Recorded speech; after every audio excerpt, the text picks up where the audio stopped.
Seja bem-vindo ao programa Nosso Direito em Ação, que hoje vai falar sobre programação neurolinguística. Você já pensou o quanto a programação neurolinguística pode contribuir com a sua atuação profissional?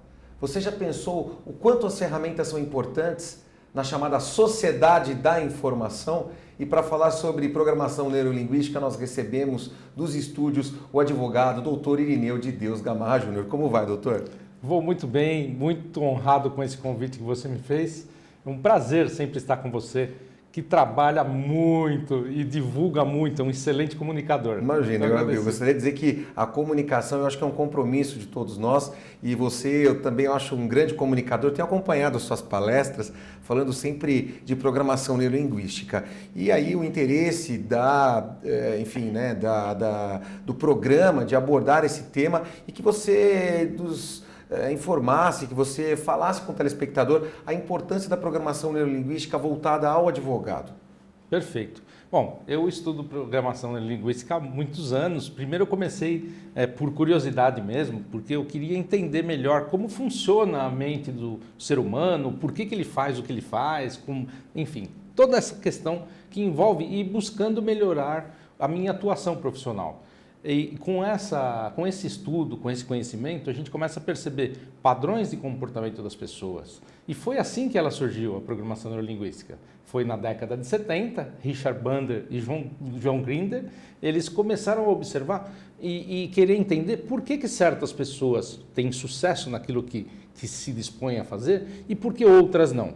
E eles, a partir de um estudo junto a terapeutas que tinham muito sucesso com relação aos seus pacientes e clientes, eles perceberam que Milton Erickson, Virginia Satir, por exemplo, eram terapeutas que destacavam demais e eles tinham um padrão que os diferenciava. Agora me fala uma coisa, essa questão de programação neurolinguística, na verdade, assim, as pessoas elas possuem diferenças na forma de aprender. Por exemplo, eu até penso, porque o nosso telespectador muitas vezes é o aluno de direito, é o profissional do direito, é o promotor de justiça, o desembargador, o advogado, e principalmente aqueles que querem seguir a profissão, existem formas de aprender, a programação ela colabora para que as pessoas elas se utilizem de métodos mais certeiros para o aprendizado? Sem dúvida.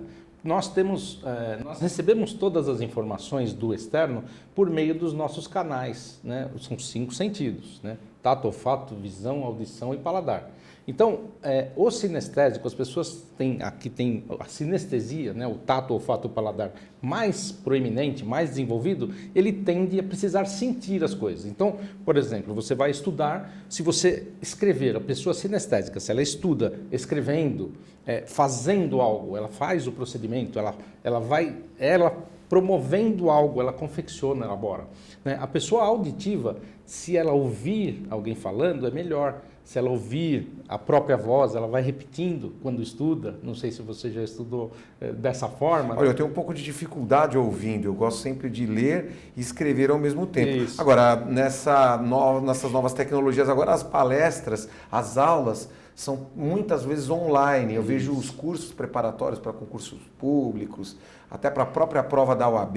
Sim. Os alunos ficam assistindo os vídeos. Funciona? Pode funcionar, mas se a pessoa tem uma característica sendo mais sinestésica, é importante que ela escreva também, que ela vá fazendo anotações, apontamentos, e a pessoa, por exemplo, que tem uma tendência ao canal sensorial, ao canal visual ser mais desenvolvido, se ela cria imagens em relação àquilo que ela está estudando, né, isso é importante. Então, todos nós usamos todos os canais. Agora, e o link no cérebro, propriamente dito, eu não sei se é assim que posso me referir, mas, por exemplo, assisto várias aulas. Certo. E na hora de fazer a prova, será que vem a lembrança daquilo que eu assisti ou é necessário a escrita? O que eu posso te dizer, acho que melhor do que a lembrança, nós temos os prints, são registros cerebrais. Então, tudo que passa do externo para o nosso cérebro, ele programa, daí que vem programação neuro, né, que é a parte neuronal, parte nervosa nossa, os neurotransmissores e tal, as sinapses, que são as ligações cerebrais. que nos permitem fazer as conexões. Então, assim, o termo lembrar, pela neurolinguística, ao meu ver, assim, nem é muito apropriado. O importante é você acessar aquele print, acessar aquele registro que você fez. Então, quando você assiste aquelas aulas, e você escreveu, ou você ouviu, ou você criou imagens em relação àquele aprendizado, você pode acessá-los. Os pontos-chave são importantes. Sim, você destacar cria pontos de lembrança. Como que gatilhos. Em programação chama-se âncoras sinestésicas, que mesmo os termos sendo âncoras sinestésicas, se refere a tato, olfato, visão, audição e paladar. A todos os sentidos. Agora, aquele profissional que está nos assistindo, que utiliza ali os balcões do fórum, eu digo aquele advogado que está ali no dia a dia, que realmente, né, tem aquela movimentação. É claro que hoje os advogados deixaram muito mais de ir aos fóruns, mas me parece que a certificação digital, os acessos eletrônicos ali, viraram verdadeiros eixos de comando ali. Toda hora clicando em um lugar, fica navegando, fica passeando pelos sites.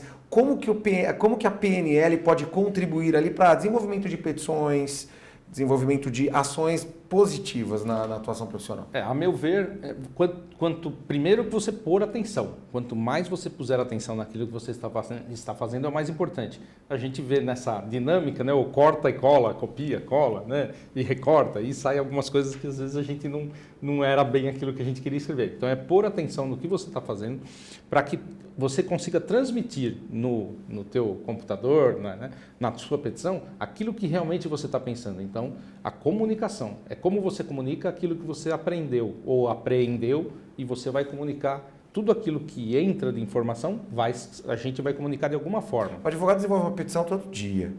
Todos os dias ele tem que ali ele seguir fala, os prazos, né? Ele Dizem fala que ele com o cliente, escravo dos prazos, isso, né? Mas fala com o cliente também.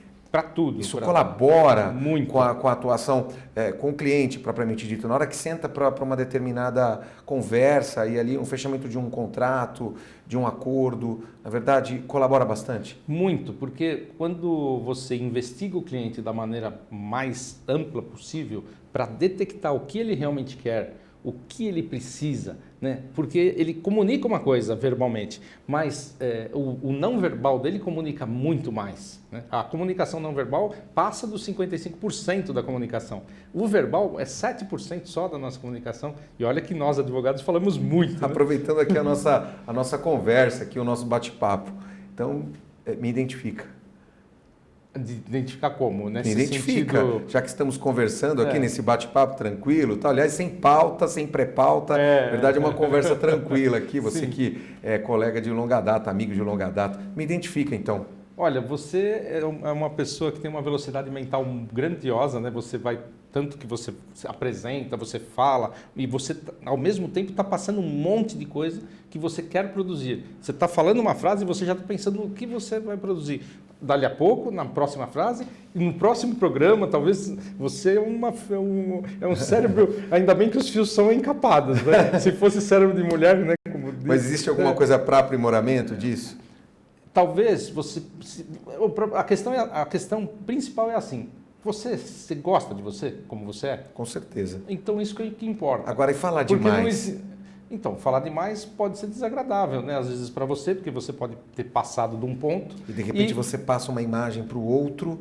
Na verdade, existe ali uma linha vamos colocar assim, uma linha imaginária ali, quer dizer, eu preciso falar até determinado...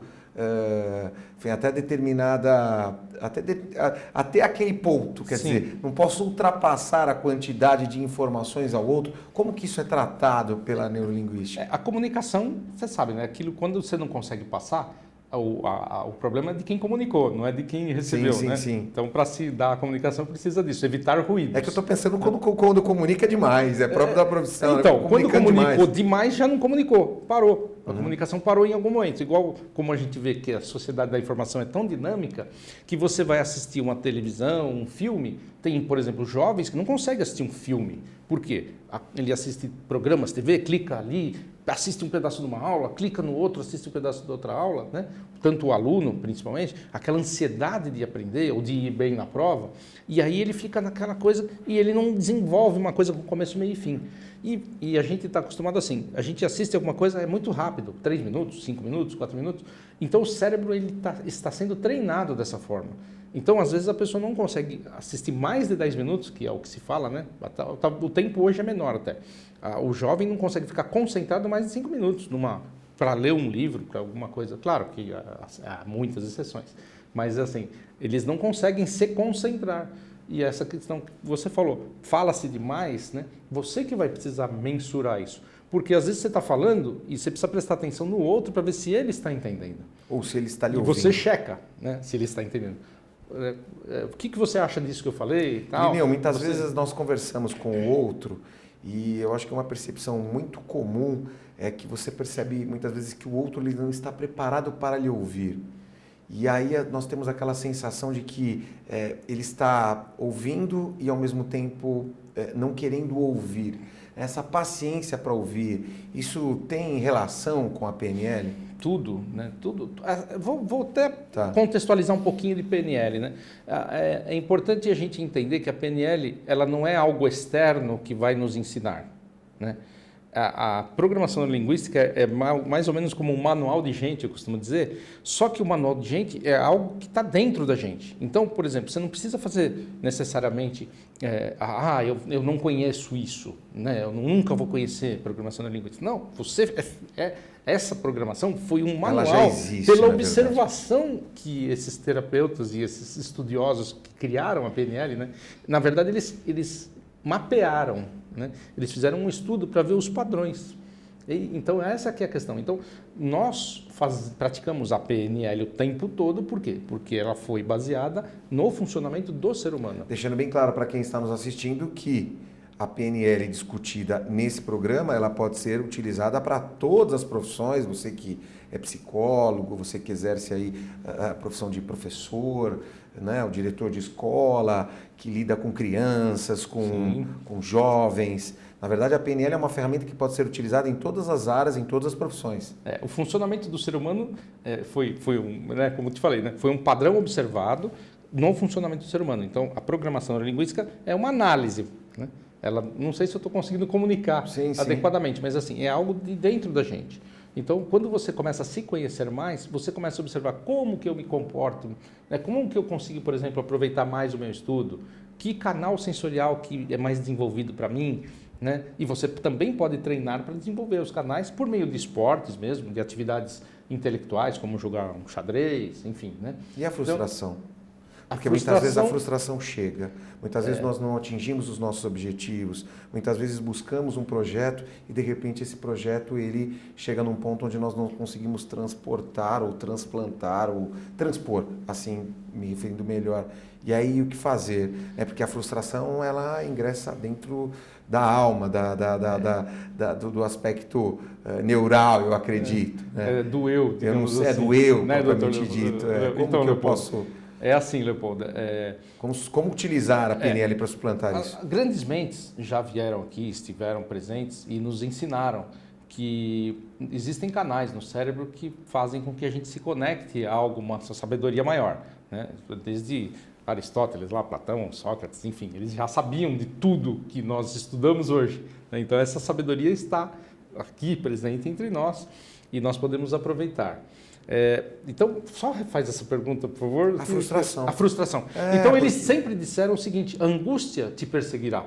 A angústia vai nos perseguir. A frustração faz parte da essência? Faz parte. Então, a questão faz parte, talvez, eu não sei se está dentro da essência. Eu diria que o que está dentro da essência nossa é o medo, né? Existe o medo que nós temos de ser julgados, de errar. Nós temos medos diversos, né? Mas vamos dizer assim, nós temos o medo, né? E medo é natural e é algo inclusive para a preservação da nossa vida, porque a gente não vai ficar brincando na beirada do abismo, né?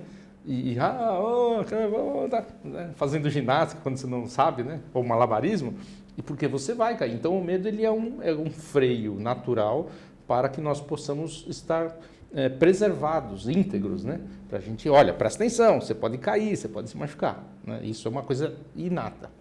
Agora, o que dizem, né, e é natural, que quando a gente persegue objetivos, a gente pode chegar nele ou a gente pode não conseguir naquele momento. A gente vê hoje jovens que acham que tentou a primeira vez já vai conseguir. E não é a vida... A prova da OAB, por exemplo. Tem muita gente buscando a prova da ordem e, de repente, ali se vê numa situação onde, olha, eu não passei. Sim. É cada dia mais difícil os concursos públicos para o Ministério Público, magistratura, delegado de Polícia Federal. Sim, às vezes ele nos assiste e lembra da sua frustração. Não conseguir atingir aquele objetivo. Isso. O que fazer? Então, primeiro é ele se centrar e entender que ele não passou porque tinha milhares de concorrentes e alguém passou. Mas, como a gente costuma dizer, né, nós somos um espermatozoide vencedor. A prova está aqui, né, nós estamos vivos aqui e tinha 300 milhões de concorrentes. Né? Então, a gente é vencedor, a gente é. E as pessoas têm aquela ideia, né? Eu tenho que ser forte. E eu tenho que. Não tem que nada. Né? A gente não tem que nada. Você é forte. A gente é. Senão a gente não estava aqui. Né? A gente já foi. É necessário foco, determinação e se realmente eu quero. Isso. Isso. Exatamente. Porque tem coisas que você pensa que quer. Mas aí você vê. Quando você chega lá, fala, nossa, mas era só isso?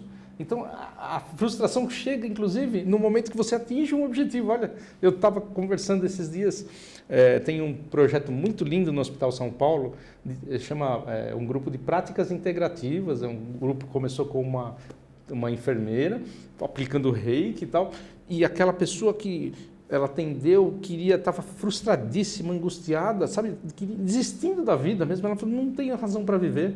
E aí ela recebeu aquela atenção, né? Tem a questão de energia, é uma imposição de mão, nada mais.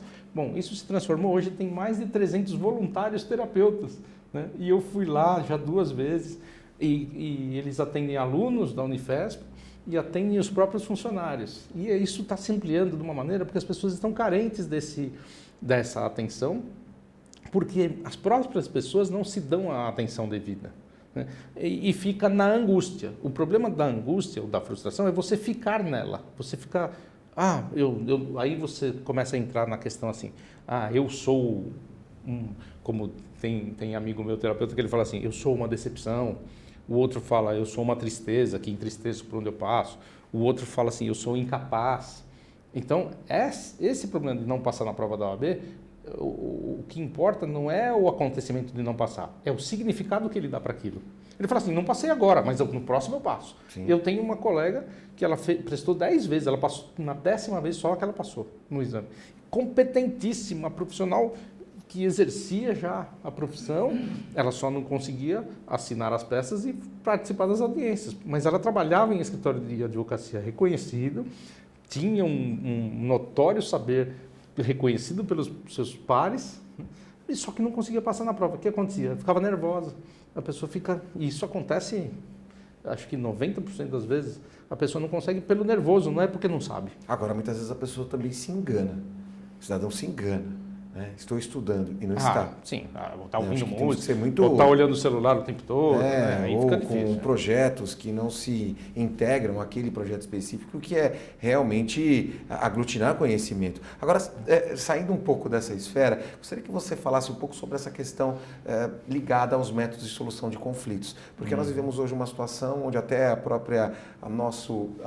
vinheta do programa, sei se o telespectador observou, mas nós temos ali as pessoas se cumprimentando, né? Aquela questão hoje de não trabalhar com aquela ferida que se prolonga no tempo, né? Aquele processo que na verdade ele se prolonga, mas na verdade é uma situação onde nós temos ali uma solução, uma mediação, um acordo entre as partes. Gostaria que você me dissesse onde a PNL ela pode ser utilizada nos métodos de solução de conflitos.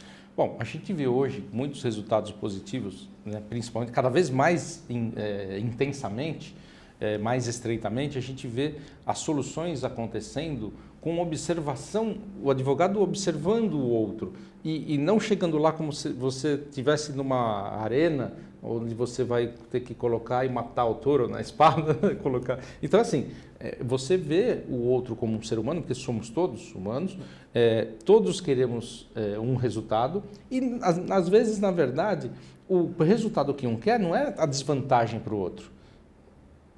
pode ser que o resultado, um quer uma coisa e o outro quer a outra. A PNL, ela busca entender o que ela o outro quer. Ela vai entender isso, você vai investigando. Por isso que é importante você investigar o cliente, entendendo qual o canal sensorial dele que é mais. Mas eu quero que você me fale isso na prática. Eu quero que, então, por exemplo, digamos aqui que estamos numa reunião e que estamos conversando, quer dizer, eu sou o seu cliente, vamos dizer assim, ou vice-versa, né? Quer dizer, o telespectador é o seu cliente. E aí você conversando ali, você precisa, claro, né, trazer ali um acordo que seja propício a você e utilizando os métodos da PNL. Como que isso é desenvolvido? Bom, o primeiro passo é você eliciar uma resposta para que a pessoa tenha consciência do que ela realmente quer. Então, por exemplo, o que você quer realmente? É uma pergunta que se faz. É uma pergunta. Você, de preferência, tudo que dá resultado bacana, você vê que parte de uma pergunta. Né? Porque você faz a pessoa acessar, né? Não lembrar, acessar uma informação que ela tem para ela manifestar o que ela deseja. E nós, como advogados, precisamos que ela manifeste e a gente vai pôr no papel aquilo e ela vai assinar aquilo. É um contrato, como você falou, uma negociação. E eu já tive caso, vou citar um exemplo que foi muito interessante, que era um cliente, ele estava comprando a empresa da qual ele era sócio, eles estavam fazendo uma dissolução de sociedade amigável, e aí o meu cliente iria comprar a parte dos sócios, dos outros sócios. E, enfim, naquele interesse de ganhar mais, os outros sócios pediram um valor que o meu cliente falou, não, esse valor é muito alto. E ficou aquela discussão, aquele impasse, né? Não, é muito caro, eu não vou comprar nesse preço, enfim. E eu fiz uma pergunta para ele, por esse preço você venderia, se eles pagassem esse preço? Aí ele parou, ele falou, posso pensar um pouco? Pode, né? Aí ele parou, pensou, coisa de 10 minutos, eu acho que ligou para mais alguém, enfim, ligou para a mulher para saber se fazia ou não. E aí ele falou, por esse preço eu venderia. Bom, colocada essa proposta na mesa, ele foi quem vendeu a empresa, para você ter uma ideia. Ele vendeu a parte dele. Então, assim, ele tomou outra decisão. E, na verdade, talvez ele não quisesse ficar com a empresa mesmo. Ele queria algo diferente. Ou seja, a forma de se comunicar previamente. Então, você vai investigando o seu cliente. Os advogados sabem fazer isso. E você percebe, inclusive, quando uma pessoa está faltando com a verdade ou está faltando o fio da meada, você não está entendendo aquilo. Assim, está faltando uma parte, né? Principalmente numa audiência ou num cliente que vem com uma questão criminal, né? Com uma questão de família, né? O marido reclamando da mulher, a mulher reclamando do marido. Né? Então, eles contam a versão deles. Então, existem no mínimo 3 versões, né? A de cada parte, né? E a verdade, né? Real, que a gente sempre busca. A falta da verdade, na verdade, ela muitas vezes, a falta da verdade, na verdade, ela demonstra uma certa ingratidão do ser humano com ele mesmo, ou vice-versa, essa questão da ingratidão, como trabalhar com o outro, a partir do momento que ele se manifesta muitas vezes ingrato em relação a uma determinada manifestação dele, em relação a um fato onde ele mesmo não quer acessar aquela informação de uma maneira grata, de uma maneira realista. Às vezes você percebe isso nas conversas dentro da esfera criminal. Por exemplo, o preso, muitas vezes que você quer ajudar e ele muitas vezes mente para o advogado. Sim. E mente até, por exemplo, para aquele defensor público ali que Sim. está colaborando na defesa do seu interesse junto ali do estabelecimento prisional. Como lidar com isso? O que utilizar a PNL? Então, é muito importante trazer para a consciência, mas eu gostaria que você entenda, que você, Leopoldo e o telespectador também, é assim, você veja que esse comportamento, essa conduta, é um padrão de comportamento do ser humano que vem desde bebê, para você ter uma ideia. Nós temos que entender, ou é importante que a gente entenda, que desde bebê, vou pegar um exemplo que acontece na vida de todos os pais, por exemplo. A criança levantou, tem lá 1 aninho e meio, 2 anos de idade, e ela pega aquele dia frio, muito frio, e ela sai do quarto dela, ela levanta, acorda e vai correndo em direção à mãe ou ao pai para ir lá, né? Que a criança quer encontrar os pais. E ela pega, na hora que ela chega na cama dos pais, assim, ela bate o dedinho do dedinho do pé na quina da cama. Nossa, quem já não fez isso? É isso, exatamente. E aí, a dor é terrível, né? Uma dor, e a criança berra, né? E aí vem o pai ou a mãe e e vem acolher aquela criança. O que um pai ou uma mãe, você como um pai ou uma mãe, falaria o quê para o filho? Para que ela tenha mais atenção, por exemplo. Não, mas ele tem 2 anos de idade. Isso vai ser... Quando muito criança, o que eu falaria... o que as mães falam, vai. Você é bem vivido, é jovem, mas é bem vivido. Você diz quando a criança... Quando a criança machucou lá, né? E a mãe pega e fala o quê para o filho, para o bebê? 2 anos de idade. Ele já anda, tudo. E está doendo muito, ela sabe disso. Filho, não chora. Não chora, por exemplo. Como não chorar? Aquilo é um momento de dor, é natural chorar. Ou então, não está doendo, não foi nada. Não foi nada. Não foi nada, filho. Não foi nada. Eu vou soprar que passa. Não passa. Né? Só que nós somos, o tempo todo, nós ouvimos isso. E aí nós crescemos. E a gente começa a negar a dor, negar a frustração, negar o sofrimento. Então, nós mesmos, você falou de verdade, né? Então, não é que a pessoa necessariamente esteja mentindo, né? Mas ela não está transmitindo tudo que ela sente porque ela aprendeu a negar.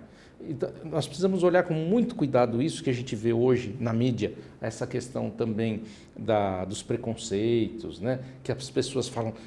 hoje querem fazer a fórceps que mudar a cultura das pessoas. Não é assim? Não, porque um é homofóbico, é xenofóbico, é tudo rótulos. Não, são pessoas que aprenderam uma conduta desde criança. E nós aprendemos não só com os pais, né, principalmente com eles, ou com quem cria, né, os pais adotivos, ou a família que criou a tia, o tio. E a gente vai aprendendo isso com a sociedade também, né? Normalmente a gente nega também a dor. Não, a pessoa assim, alguém chega, o cliente chega lá, claro, para o advogado ele fala que a conta está negativa, que ele não tem dinheiro, né? Sempre. Mas agora quando ele está querendo conquistar alguém, né, ou se valer de um status, ele jamais vai dizer que ele está sem dinheiro. Ele fala, não, eu tenho aplicações, eu tenho patrimônio, não é assim? Então o ser humano quer sempre se autoafirmar. Se autoafirmar. Então tem todo um processo que foi uma educação, foi um treino que ele recebeu. O cérebro, ele é ritualístico. Não sei se você já ouviu falar, né? Tem um livro do Og Mandino, que é o maior vendedor do mundo, e ele diz assim, né? Nós somos escravos dos nossos hábitos. E é exatamente isso. Por quê? Porque o cérebro é ritualístico. Você fez aquela pergunta do cérebro, né? Como que funciona? Como é que você vai acessar uma informação, né? Você acessa por conta das sinapses que foram feitas, né, ali. E o cérebro é ritualístico. Então, se você criar um ritual para estudar, criar um ritual para trabalhar, né, você percebe o dia e a hora que você vai ser mais produtivo. Faça isso naquela hora, né? Não adianta estudar pensando que você tem que trabalhar. Não adianta trabalhar pensando que você vai ter que estudar. Deixa um recado para quem começa a profissão, para esse profissional, para esse jovem que está começando a profissão e precisa utilizar métodos importantes para o seu aprimoramento. Bom, o primeiro é você pergunte-se, o que eu realmente quero para a minha vida? Ser feliz, a vida é uma dádiva, então ser feliz é um dever nosso. E contribuir para a felicidade do nosso próximo acho que é a maior missão de todas. E isso nos é permitido, essa ferramenta da PNL, ou seja, o direito sistêmico, qualquer uma outra, a filosofia é muito importante, para que nós sejamos felizes. Eu agradeço muito porque nesta noite você me permitiu ser mais feliz de poder falar sobre um assunto tão importante com uma pessoa que eu tenho uma grande honra, um orgulho, né, por ser essa pessoa que você é. Nós estamos no caminho certo? Sim, sempre estamos no caminho certeza. Certo. Principalmente se a gente aprender com as frustrações e não ficar nelas, para a gente criar e sempre perseguir os nossos objetivos, os nossos sonhos, os mais profundos, inclusive. Bom, programa Nosso Direito em Ação vai ficando por aqui. Nós voltamos a próxima semana com mais um tema importante ao profissional advogado, ao profissional do direito e ao cidadão. Até lá!